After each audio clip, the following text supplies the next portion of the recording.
Well, good morning, everyone. Happy Wednesday. It is June. I can't even believe it's been halfway through the year. And I am super excited today because we have a very special guest named Mr. Luis Ortiz, who is the expert when it comes to OSHA and safety. And I'm going to let Mr. Ortiz introduce himself, what he does, his experience, and his company. So, Luis, super excited to have you on. Thank you very much, and I appreciate the opportunity to network with your following and your group. Really appreciate the collaboration. My name's Luis Ortiz. I'm the founder and CEO of Safety First Management. We're located in Long Beach, California. We're a nationwide safety, risk management, and loss control consulting firm. So we have clients across all industries: construction, agricultural, general industry, security. So basically education. So wherever aerospace, so wherever there's a need for safety, we're there to support. So the company was founded in 2018. And as I mentioned, we're now a nationwide company, and we're up to about 10 employees and growing every day. Uh, Besides that, I'm also an instructor at CSUDH, their OSHA Training Education Center. So I teach various courses there. I teach OSHA 511, 510, which are the general industry and construction standard courses. I teach the trainer courses to be a OSHA 10 and 30-hour trainer, record keeping, lockout, tagout. So teach several courses there, and CSUDH, their OSHA Training Education Center. There's only 3 in the state of California, and I think about 26 in the country. So I teach adult learners. So some folks, this is their first day in safety. Some folks have been doing safety longer than I've been alive, and some of my students are Cal OSHA inspectors as well. So it's really an honor and privilege to teach at CSUDH, OSHA Training Education Center. So shout out to them. And then I'm also the current ASSP Long Beach chapter president. So my term is coming to an end, but I'm still active in the chapter. I will be, and it's a great organization. So for the safety professionals out there, if you're not a member of ASSP, you should definitely join. The Long Beach chapter does educational events every month, social events. So it's a great way to get to know the safety community professionally and socially. So uh, that's a little bit about myself on the work side. I was born and raised in Chicago, have been living in California for about 12 years, and 7 years in Long Beach. So that's a little bit about me personally and professionally. Um, Yeah, and then absolutely 100%, man. And I'm going to give a shout out over here to Mr. Javi, who's been blowing up the comments with safety. Yes, and he's totally hits the spot when he says safety brings families home. So Javier is a very fellow member of our hiking group. That's how we met. But he's also part of the transportation. So Excellent. Mr. Javier has been in the transportation division for a long time. He knows it, and then more than anyone else, he's really familiar with the safety, Cal OSHA, and you guys probably should link up together because I believe Javier is always going to a lot of networking events in Long Beach. So I'll make that Perfect. connection right after here. Great man, and transportation is his thing. So Great. along those notes, and bringing people back home safe, it is very important that as companies, business owners, we remain compliant. And when it comes to OSHA, it's frightening. People are intimidated by those words. It's scary. Uh, it's things that situations that you never think you're going to occur until it Yep. happens. And OSHA has very strict rules as to what is compliance. And I always say this to everybody, to all my clients, and anybody that I meet: insurance and safety, two separate things. Yes, they go hand in hand. And there's a risk management portion of that.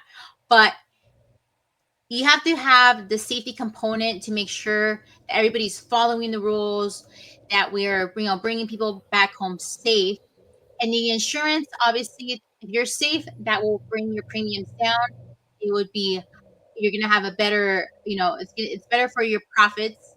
And but when it comes to knowing safety, like I'm not the safety expert. I will not be able to go into your job site and say, I know the bare minimum just because I walk Hmm. job inspections with risk managers, people like yourself, and I know a little bit of the lingo, but I am not you, where you could take something apart and then tell someone why they are out of compliance. So with that note, I wanted to lead into what are the updates? What OSHA updates should contractors know? Yep. You know, yes, you're right. Safety and insurance have a lot of overlap, but they are two different beasts. What I tell folks is you don't have to be a safety professional to know that something's not safe. So I always tell folks, trust your instinct. If it looks unsafe, it probably is, and then you want to report that or escalate that to the person that may have the more expertise. But there's a lot of safety people, right? Everyone's a safety person. So always trust your instinct. When in doubt, raise the flag and keep the flag raised until you find someone that can help you. And with good safety, we prevent workers' comp costs. Good safety, good morale, we prevent litigation, and those are all important things in the state of California specifically. So, going into everything that I mentioned and everything that I speak about, we're going to be putting the link in the chat one by one. So, for example, Perfect. the first CalOSHA update that I wanted to mention is for underground trenching and excavation. There are permits that are required. Employees must obtain like project permits and annual permits as well from CalOSHA before they conduct certain construction activities for trenching and excavation. So we're going to go ahead and put that link in the chat. So that link will take you straight to CalOSHA's list of activities that require permits, like trenching and Okay. excavation for certain depth and certain feet. So that's in the chat. And then for concrete operations, there's in January 1st, 2025, Cal OSHA updated its lead standards for the construction industry, including concrete operations to enhance worker protection against lead exposure. So we'll also put that specific link in the chat so the folks that are following along or the folks afterwards can click on that link and then you can also read those yourself. Same thing for silica exposure. Cal OSHA implemented an emergency temporary standard on respirable crystalline silica, and that was in 2023. That still remains in effect, which does impact operations that do concrete cutting or grinding, for example. And that's another link that we'll put in the chat. So as of right now, there should be three links that are coming in the chat. The first one talks about all the activities, including underground trenching and excavation that require permits. The second link refers to lead exposure prevention, and the third link is referring to silica exposure standards.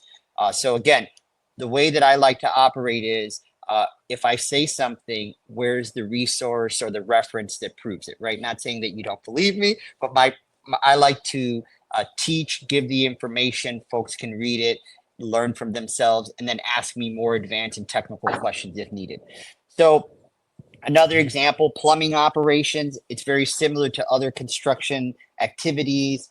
Plumbing operations can sometimes involve excavation or even confined space entries. And there's also permits that are required for that. So that's also in the chat. And just in general, now, so increased penalties. As of January 1st, 2025, Cal OSHA increased its civil penalty amounts for various violations, which they were adjusting for inflation and also aligning with federal standards. That's also now going to be put in the chat for you so you could see the different types of citations and violations and the cost. Just a quick note on that. I've been in some situations where companies, to your point, when running a business, we want to focus on what drives our business, right?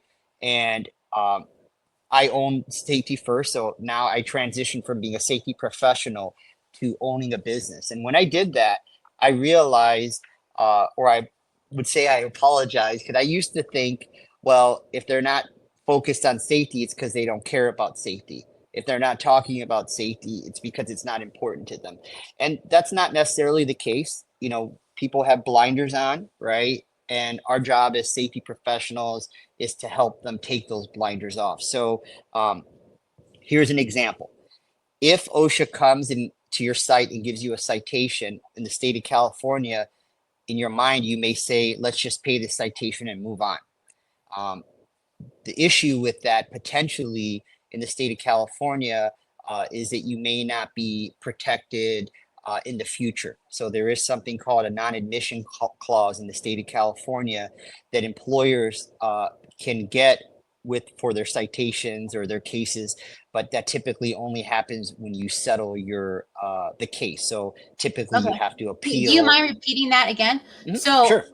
so you're what you're saying is if the employer, they get cited and they pay it, all right, whatever, we got cited by Cal OSHA 10K, they pay it off, and by doing that and just paying it, you're saying that they're like shooting their foot or I would say they're potentially, because everything is potential, right? Not right. everything is set in stone. So they could be potentially uh, opening up their company for future Okay. uh, issues or future legal issues. So obviously you want to consult with a Cal OSHA legal expert or an attorney and ask those questions. So I was just kind of reiterating your point and my experience as running a business. We sometimes want to deal with what makes us money, what makes us profitable. But the reality is everybody cares about safety, but we do have to be careful because sometimes just paying it to get it over with may not be the best approach. So I use the word potentially because every case is different.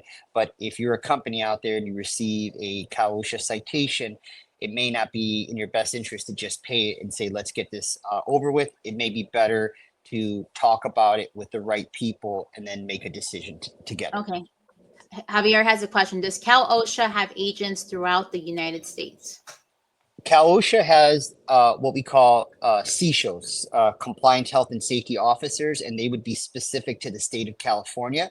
And those folks would have jurisdiction in the state of California. So there are state programs and then there are federal programs. So, for example, you could have a construction site that is a EM 385 site, which means the U.S. Army Corps of Engineers is responsible for that project. Well, that could be a California-based company working at a U.S. Army Corps of Engineers site, and in that situation, that company would be following the federal regulations and EM 385, and Cal OSHA wouldn't specifically, and generally wouldn't specifically cite against Cal OSHA, nor would they actually. It's not their jurisdiction if it's federal. So again, potentially general, right? There's always exceptions or scenarios that I'm not aware of, but typically Cal OSHA inspectors stay within the jurisdiction of Cal OSHA. There's federal OSHA inspectors, so two different types of inspectors. So you could have in the state of California an inspector that's a OSHA federal inspector, and then you can also have in the state of California someone that's a Cal OSHA inspector. Does that answer that question, Javier, or anyone else? If you have a follow-up question, let me know. Yeah, and So as, as Luis is speaking and we go into other topics, feel free to drop the comment. We will answer the questions as they come, and we just want to make sure that you guys fully understand on fully understand what he is saying. So feel free to drop any comments, any questions that you have. yeah, and sometimes I talk fast because I get excited when I talk about safety. So if you need to slow me down, just let me know. Um, so and then just going back to that example, right? An injury is could be a recordable. Uh, an OSHA citation has monetary fines, but keep in mind that our number one goal is to keep all our employees safe so that our employees are safe, our companies are profitable. But keep in mind that when that employee does get injured, that's where the insurance and the workers' comp starts to kick in, right? So depending on the severity, the frequency of injuries, whether or not employees litigate or not, those all affect your insurance and your X month. So those are the things that happen after the injury. So to your Right. point, they're separate, but that employee got injured. We didn't handle it the right way. So let's create a scenario where we were more focused on, we don't want this to be a recordable, and we don't send that person to get the right medical treatment. Well, in that scenario, it's a recordable, and if that employee is upset on how the situation was handled, they now may litigate because they're upset. And then when they do that, now that impacts your EMR and your XMOD Yes, significantly. and it So also goes back into your OSHA 300 logs. What is being reported? So I have seen and I have experienced that not many employers know what to report, just because in the past, they were smaller. They didn't really have the necessity to report. Now they have surpassed the 20 employee threshold, the 50 employee threshold. As you start growing, you obviously start having more incidents, and then absolutely. it kind of starts becoming an education topic, whether what is reportable and what's not, what is first aid and what is not. And I won't go into that topic, but let's answer this question real quick. So it says, Sure. Javier says, what industry in California has the highest violations when it comes to safety? Hmm. That's a very specific question. I can give an off the cuff answer, but then I can send a confirmation. But when I look at the OSHA top 10, which is typically a mix of general industry, construction, really all industries, the top 10 usually includes construction. And those top 10 items are like typically fall protection, hazard communication, injury illness prevention program. So that is a good question. Which industry in California has the highest violation when it comes to safety? I can get you that specific answer. All right, thank you. No problem. Transitioning before we go into record keeping, Yes. heat illness is a big deal right now in California. There's a lot of emphasis on indoor. There's last July, there was a new indoor heat illness program where prior, the only heat standard that was in place was for outdoor operations or work, construction, agriculture. So technically, if you were a company that only had employees indoor, OSHA could cite you maybe under injury illness prevention program for not identifying a hazard and not controlling it. Well, now there's an indoor heat standard that has very specific rules. So I suspect that there will be a lot of uh, OSHA activity or Cal OSHA activity and follow up to ensure that companies are implementing the requirements of the heat illness program. So that's a big one. So let me just do a quick check here. There should be now a link in the chat for heat illness. There should be a link in the chat for increased penalties. So those should be there as well. So, all right.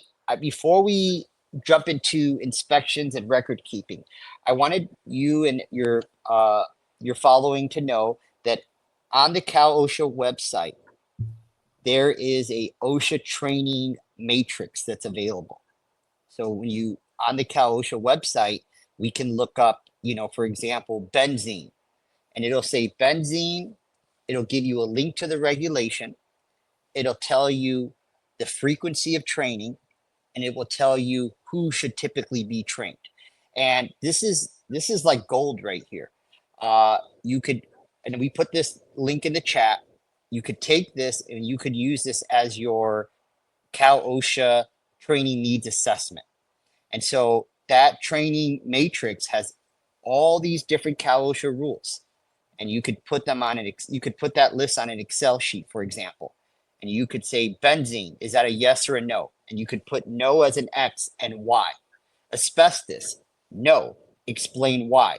And then that document would be used as your OSHA training needs assessment. And for example, you could say every January, we're going to review our OSHA training needs assessment to make sure that any program that is applicable, we have employees trained. And so any program that is applicable to your operations that you have to do training, you typically have to have a written program on that specific topic. So for example, if it was an operation that did residential roofing, then that would apply. They would have to do training on residential roofing. They should have a written program. So it's an amazing link. We put in the chat for you.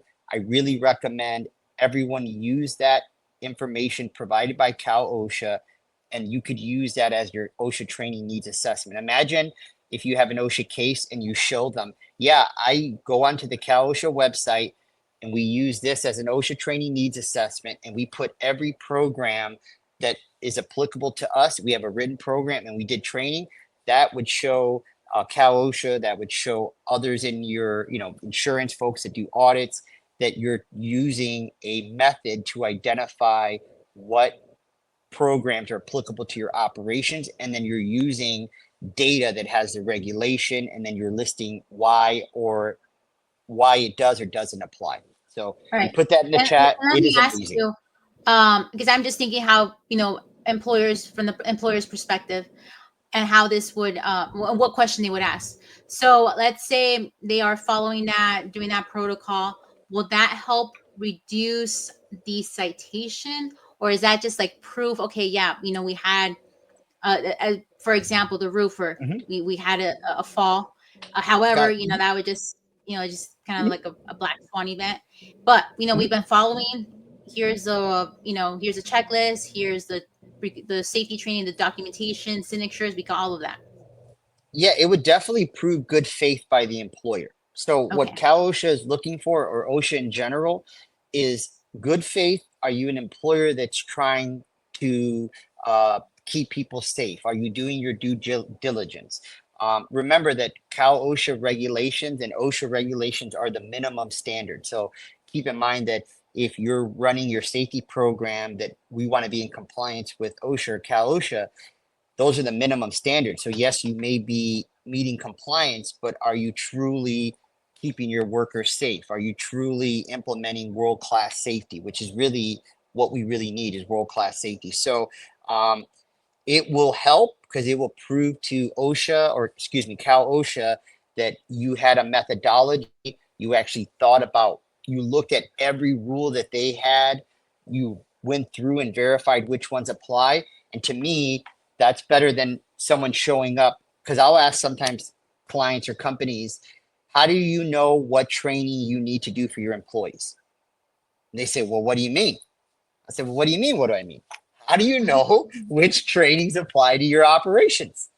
And when I give them this document, they're like, wow, thank you for doing this. And I'm like, hey, I didn't create this document. It's available through Cal OSHA, but I'm just directing you to it. So it's an amazing document. And we put it in the chat for you. And yeah, it's great.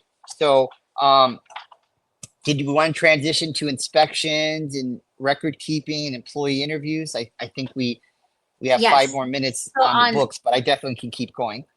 Yes. So on that note, is there I do have a question. Is there a frequency or a number of meetings that employers should have a year, that Cal OSHA is like, all right, they met so and so, Great um question. Yeah. 10. Mhm. I mean, you are, No, it's a great question. Yeah. people have tailgate meetings, but do they get recorded? No.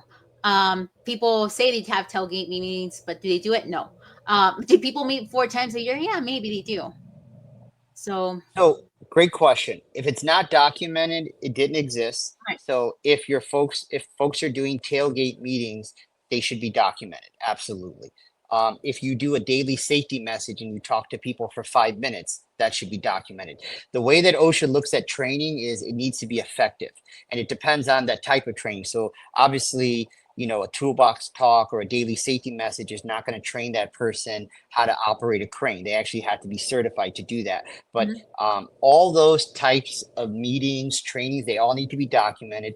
So in California, if you say that you're going to have a safety committee, it's actually not required in the IAPP. In the IAPP in California, it says employers must demonstrate how they communicate, and it gives you different options. Some that you mentioned, toolbox, memos, and it says if you decide to have a safety committee, that's great. I love safety committees. I think they're the best if they're ran correctly, because safety committees can be how you develop future leaders in your organization, whether they get promoted up the ranks or they help empower folks. So you have to do safety committees correctly. And but if in the state of California you say we have a safety committee, then that means that you have to meet at least 4 times a year. Okay. That is a requirement. And the problem with Oh no, we lost him. But yeah, so the problem with that is that, oh, there he's coming back. sorry about that. Very good. So in the state of California, if you didn't meet quarterly, then you wouldn't be in compliance. There So you go. yep, Perfect. yep. So if you're Now going to do that's a the safety number I was committee, looking for. meet every month. So if you miss it, you're still in compliance. Okay, perfect. All right, we have 2 questions here, so we're going to answer Javi's first. How would you recommend we report a company that we see violating OSHA safety rules? Ooh, that's a loaded one. Um, I would say that the best approach is engaging with employees, engaging with frontline leaders, and then escalating it to senior management or the owner. That would be the best approach. If that approach doesn't work and you're concerned about folks' safety and, depending on your role in the organization, every person has a right to report it to Cal OSHA. So if it's an employee, then that would be called a complaint. If it's a third party, that may be considered a referral, and you can go onto the Cal OSHA website, and on the main page, it has where you could report an employer. So to answer the question, I always recommend try to work with the organization, try to fix it within. But of course, if that hits a wall and you get to a point where nothing is being done, then you have a right to report that to Cal OSHA. Yeah, and then just for everybody, for your knowledge, in California, there is protection for whistleblowers. So if you feel that someone is violating safety, it's a critical, there's been missing limbs and things going behind the doors, you are allowed to report it, and you cannot, if you get terminated, let's just say you won the lotto, okay? So there's protection for you guys. For when it comes to whistleblowing. So we have another question for Sabrina from Sabrina Rodriguez. Regulations are always being updated. Beyond reviewing the Cal OSHA website, how do you recommend smaller firms keep up to date to ensure compliance? Yeah, that's a great question. Well, every company has to do their due diligence, right? Ignorance is not a legal defense, right? Or, hey, I didn't know that doesn't work, right? So, you in Cal OSHA, they have updates that you can subscribe for. So does federal OSHA. So I would encourage you to go to calosha.gov or osha.gov, and then you can subscribe to updates or newsletters. That could be one approach. Some companies have like HR updates and organizations that send that's an option. Of course, you could work with a safety consultant that gives you updates, but essentially, subscribing to either Cal OSHA or federal OSHA or some sort of newsletter that gives updates might be one approach that you can take that might be easier than trying to go on the website and look yourself. Okay. Yeah, my third question. I work in the private sector. What's the best way to bring a safety concern to OSHA? So whether it's Cal OSHA or federal OSHA, if you are to the point where you feel it needs to be reported to the federal agency or the state agency, you would go onto the website. You could either call and do the report, or you could, in some cases, I think they'll even let you write in a complaint to the agency. And then typically, depending on the type of complaint, they may write a letter to the employer and say, these are alleged violations. Please do an investigation and write a letter back and tell us what you did. And if an employer does that, in some cases, or typically, they'll follow up with the person to confirm that those things were actually done. And if they weren't, then Cal OSHA or OSHA could then come on site and say, hey, you wrote this letter saying you're going to do X, Y, and Z for fall protection, but we see that it hasn't been fixed yet. And then there's going to be some ramifications. One, because you're not in compliance, and two, you essentially said you did something that isn't true. That would not be good. And to your point, right, you're asking about good faith and getting reductions or discount. It's going to be the other way, because actually Cal OSHA, can do a multiplier. So if you have a bad history, they can do a Mhm. multiplier and you can actually pay more in citations because of your history. Oh yeah. Oh yeah. That's why I warn people. You have OSHA knock at your door once. Okay. What's the concern? Twice? Okay. Yep. Well, that's not good. We're at the third. No, no, no. Like, you don't Yep. even want to be on number three. Yep. And You don't want to be known to OSHA. and repeat violations could be 3 to 5 years. So meaning that if you get the same citation within some cases within the 3 to 5 years, it would be considered a repeat, and then the monetary fines would increase significantly. So we Yeah. always want to be careful with that, especially like if so. Again, going back to the if you just pay the bill and say we're done with OSHA, here's the payment of the citation. What if that citation is something that maybe wasn't exactly the case and you don't defend yourself and then you get the same citation again? Now it's a repeat and it's not going to look good for the company. And just so everyone knows, this is all public knowledge. I could go to OSHA.gov, help and resources, establishment search. I could type your company name, hit enter, and I could see whatever OSHA activity you've had in the past. Yep. All right. Cool. Let's move on to the next topic. Cal OSHA inspection. So in the chat, we're going to put the document request form. So if any of you are in California, we're going to put in the chat the exact same form that Cal OSHA would use when they visit your site. So knock, knock. Hi, I'm here. I'm Cal OSHA. They would want to do an opening, like an opening meeting. Um, Always during the opening meeting, you always want to ask, what is the scope of the inspection?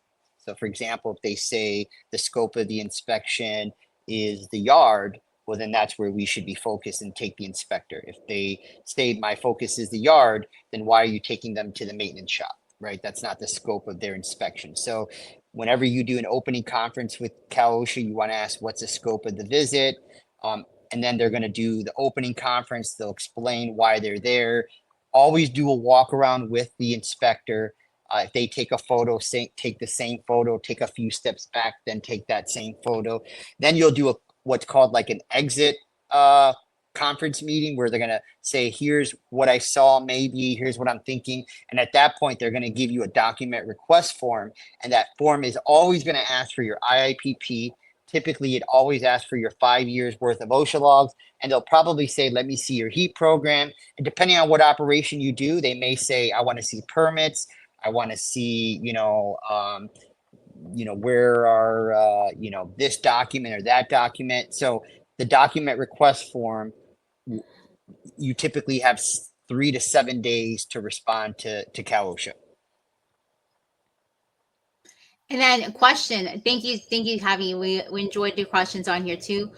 And I'll be sharing Luis's profile is on there, but his website along with what his other events coming up. So if you guys want to see him in person and talk to him, he's amazing. So I'll Oh, be thank you. sharing that on there too. But okay, so let's say for the people that have their OSHA logs. Okay, I've had situations where Cal OSHA walks in, their OSHA logs are incomplete. So to be honest, they create the OSHA logs on the spot, but they didn't report some of them. So they were just like, oh shoot, I did not report this OSHA log, but Got I'm it. creating this OSHA log to be compliant for the request. Is that Well, how do you want me to answer that? Here's my response to that. The OSHA log legally is supposed to be updated within 7 right? days of a recordable. A lot of companies typically, my experience is a lot of companies sometimes wait until that February 1st deadline, and then they're hustling and bustling to put their OSHA logs together. One, you're not in legal compliance, and two, that's just not how you want to run your business, because now you're creating stress and tension. And while you're focused on doing that, what aren't you focused on? So I would recommend is update the OSHA logs within 7 days like you're supposed to. What you could do is maybe your company, I always recommend companies meet formally for safety, whether that's every week or once a month. When I talk to clients, say, how often do you talk about safety? They say, oh, we talk about it in their daily startup for 5 minutes. but like have an actual official safety meeting, whether it's weekly or monthly with management, and those types of metrics should be on the agenda. Was the OSHA log updated? Yes or no? Because if you don't put a control in place, you're going to forget. And so the OSHA log, you do have to produce it on site if they ask you to. So, for Mm-hmm. example, OSHA may give you the document request form and say, I want to see 5 years of OSHA logs. You have 3 to 7 days to turn that in. But the regulation actually says if they say, show me the log right now, you have to actually go and get it and show it to them. My understanding is that you have to give it to them within 5 hours. So I've never had a situation where an inspector says, let me see the log right now. They typically just put it on the form and say, turn it in 3 to 7 days. Mm-hmm. But the answer to your question is you want to update the logs the way you're supposed to, so that you're not in legal compliance, and B, you're not, pulling your hair out. As you can see, I've already done that from experience. But yeah, but to be honest, Weiss, I mean, a lot of employers do wait till last minute because I've had people reach out to me directly asking for help, like, how do I complete this? Yep. I know I need to submit it, and that's kind of like where we're at. I mean, hey, Yep. it's better to submit something and then not have anything, because I think it's kind of like the worst one where it's like, oh shoot, well, you Well, had there's this incident yep. and you never reported it, so Well, we got. to clarify, typically February 1st of every year, most employers have to post their 300A, which is a summary of the year prior. Mm-hmm. Depending on what industry you are in, there's what's called the ITA, and I believe it's due March 2nd or 1st of every year. And that's where you have to go into the system and submit the information. So I get it. The companies wait. Yeah, I get it. I understand. But it shouldn't be that way. So the answer to that is if we educate and we inform companies why it's important, and we show the value of doing it right away instead of waiting to the last minute, we can slowly shift that culture. Because any company that does something last minute, it's not a good approach, even for my company, right? So any company, right? If we do things last minute, we're not really managing the business. The business is managing us. So I guess my safety professional answer is we need to teach them so that they can do it, so they can be in legal compliance, so they're less stressed out. Yeah, 100%.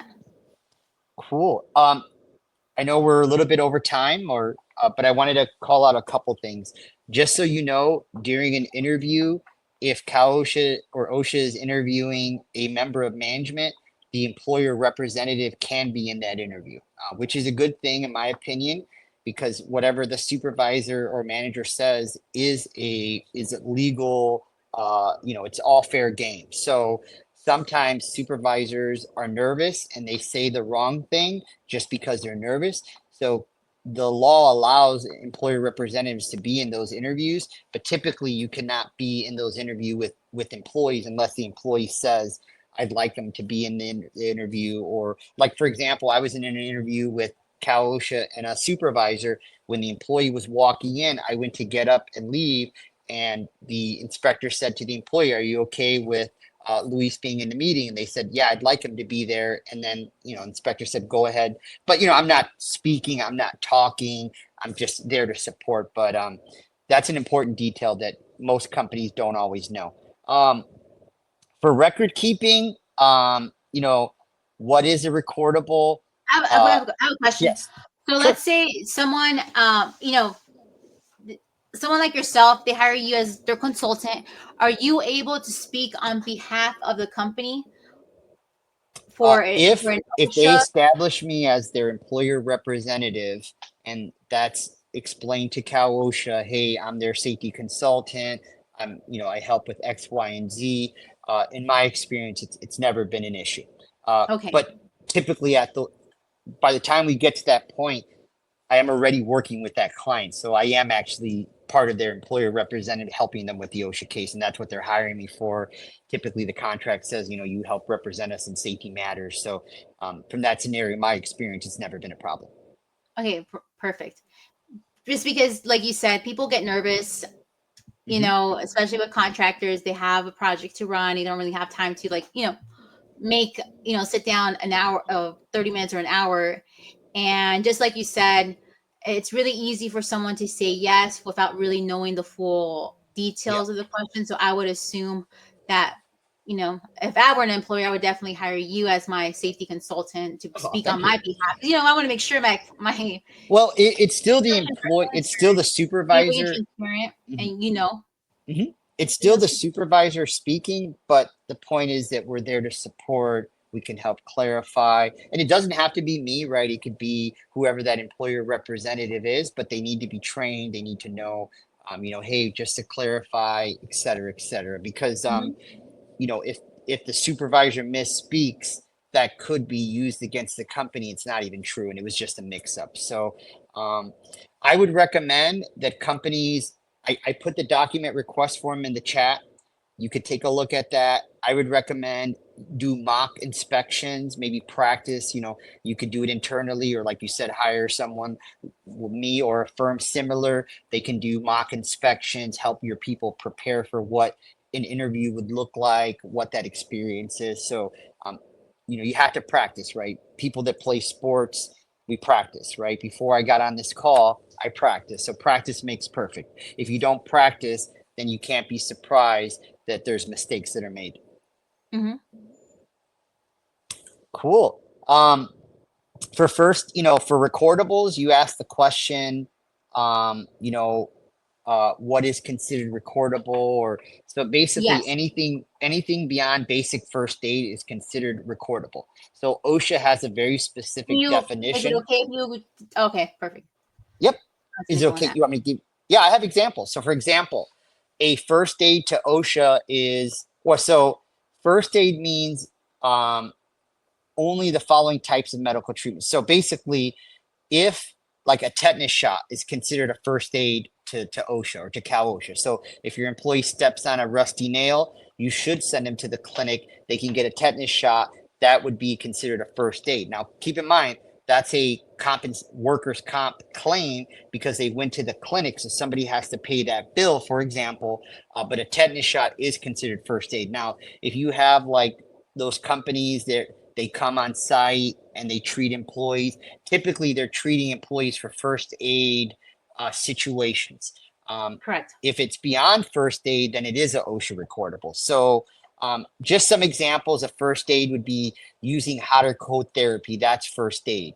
Cleaning or flushing or soaking the wounds on the skin surface is first aid. Using non-rigid support. So if you get like a wrist brace, if it's rigid and it keeps your hand immobile, that's recordable.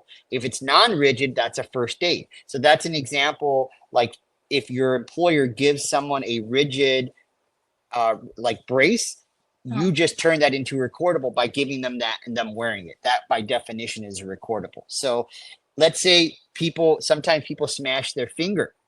Mhm. A first aid is getting that nail drilled to relieve the pressure or draining the blister or the blood. That's considered Mhm. first aid. That's not an OSHA recordable.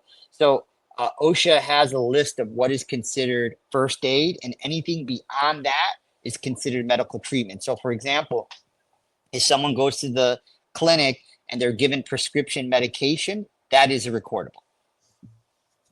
Okay.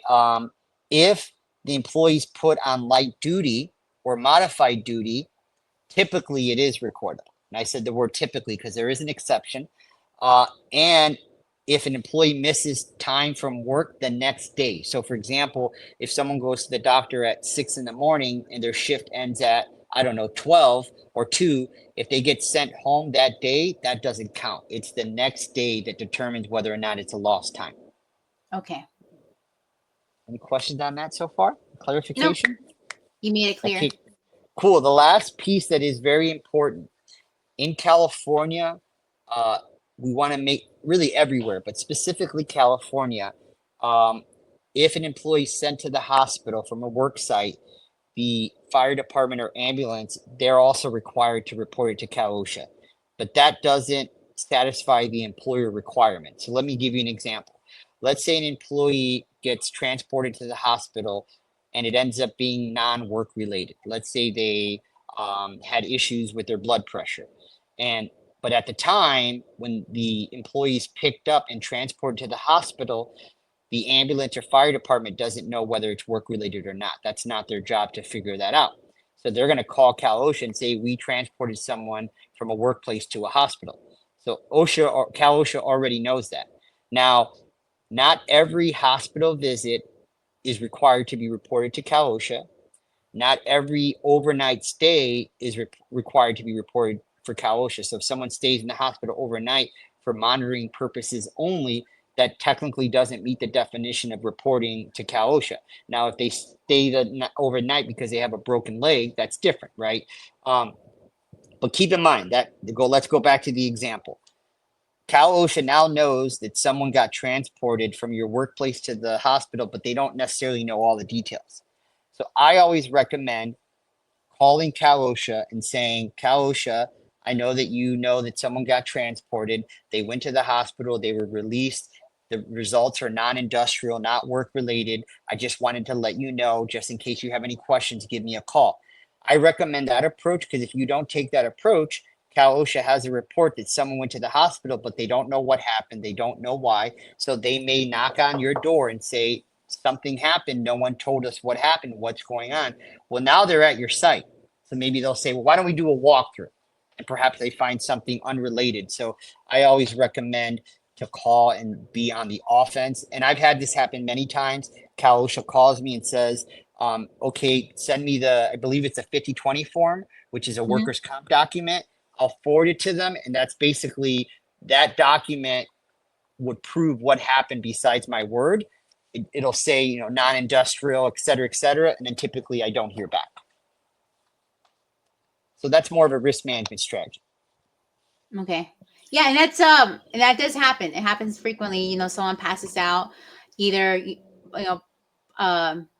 diabetic, high blood pressure, or maybe heat illness prevention. Heat illness, stroke, or some type of medical thing. But that actually gets a little tricky too, just because it gets really tricky. I tell people because it's hard to define what caused it, right?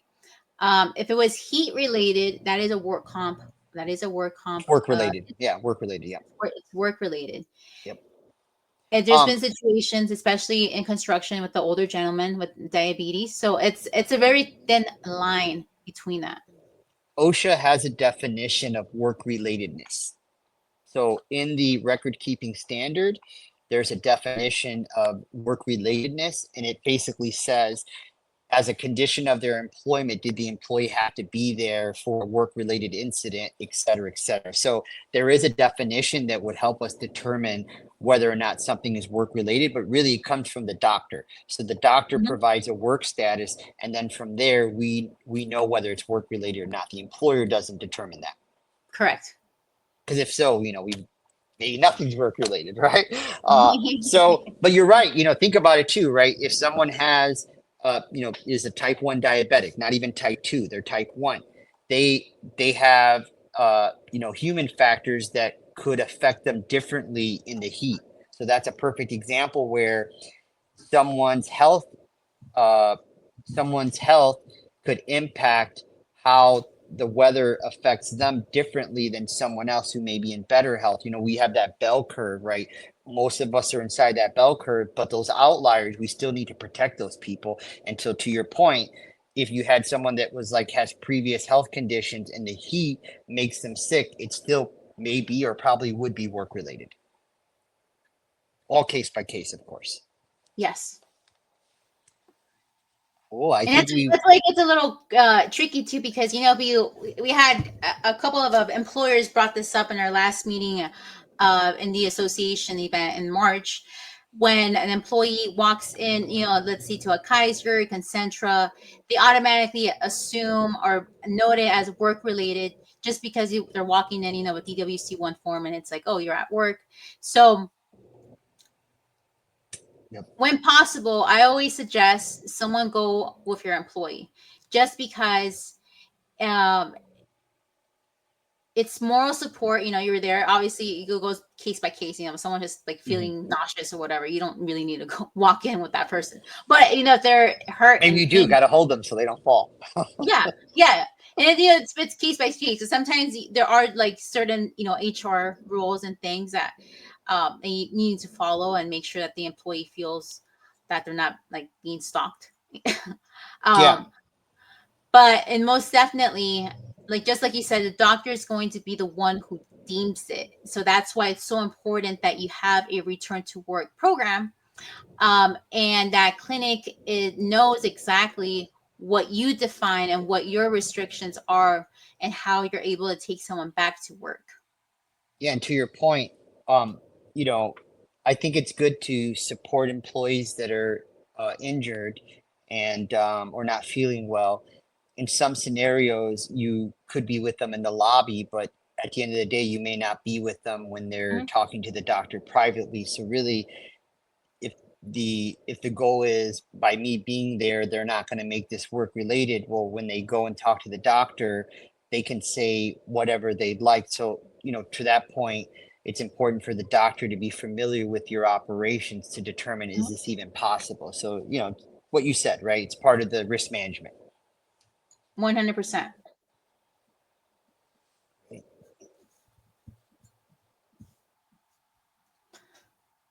Yeah, I think we miss something? Let me take a look. Based off my agenda here, my outline, we talked about reporting requirements. So just to give folks a reminder, Cal OSHA has definition of what's considered a serious injury. We put that in the chat as well. Keep in mind, there is a difference between federal OSHA and Cal OSHA. So I sometimes hear people say this a little bit wrong. They'll say, "Oh, you have, up to 8 hours to report this." That's actually not what the standard says. In Cal OSHA, it says it should be reported immediately. So just be careful with that because if we're waiting, 8 hours and someone had an amputation, Cal OSHA may say, well, what were you waiting for? The standard says you should report immediately up to, but just keep that in mind. And yeah, let's see, reporting requirements. We talked about lost time, that lost time starts the next day. Uh, work restrictions is considered recordable. If someone loses consciousness, that's considered recordable, assuming it's all work related. We talked about a little bit of examples of first aid, like a tetanus shot. We mentioned that if you use a non-rigid brace, that's considered first aid, but if it's rigid, it's considered medical treatment. We talked about um, employer interview rights. We talked a little bit about Cal OSHA inspections, a document request form, what that would be like. We talked about the Cal OSHA training needs assessment that's on the Cal OSHA website. We posted that. And then we talked about increased penalties, heat illness, plumbing operations that you may need to get permits. We talked about lead and silica and underground trenching and excavation, and all that information is in the chat, where to get that and where to follow up. Perfect. Well, guys, if you guys have any questions or comments, feel free to drop them in. I just want to thank you, Luis, for you are like a walking encyclopedia when it comes Thank to you. OSHA. I mean, I feel like every time I talk to you, you are the person who like extracts it word by word from the book. So I always do appreciate when someone, as knowledgeable as yourself could really dive in and explain what the rules are. On that end, I want to ask you, what upcoming events do you have? So June 12th, I'll be presenting for the ASSP LA chapter. I'll be presenting um, the utilizing safety management systems versus safety hero. So a lot of safety professionals, sometimes we feel like we need to be the hero, and the reality is that that's not a sustainable approach. So I'll be presenting in July at the National ASSP. So the LA chapter allowed me to basically get another practice round, and I really appreciate them for that. So that's going to be June 12th, and it's going to be at the CSUDH auditorium, and it's also going to be virtual. So you could go to ASSP Long Beach website or the ASSP LA website, click on the event page, and then you can sign up for that presentation. And then June 27th, the ASSP Long Beach chapter is having its first professional development and leadership seminar. It's going to be a 4 hour seminar where we're going to talk about, we're going to have Cal OSHA is going to be there, Shirley Parsons is going to be there, the director of the OSHA Training Education Center is going to be there, and then we're going to help give tips on, how to, improve yourself in your current role, or if you're looking to, pick up tips to get a new job. Either way, whether again you want to stay in your role and just grow, or say, hey, I want to pick up some new tips, or I want to look for a new job, we're doing that seminar. And then again in July, I'll be at the National ASSP, and I think those are the upcoming events in June and early July. And I'm always available to help. My phone number, we'll put in the chat, but it's 626-261-0907. Again, that's 626-261-0907. Anyone can give me a call. I don't charge by the minute. So just pick up the phone. You have a question, I'm here to help. I'm a safety professional and educator, and then, safety consulting company afterwards, right? So my main goal is to keep people safe. I want to educate people, and then I just happen to have a safety consulting business. But I'm always thinking people and safety first, and so I'm always here to help. Always, whether or not they're my client or not, doesn't matter. I'll always be here to help. Awesome.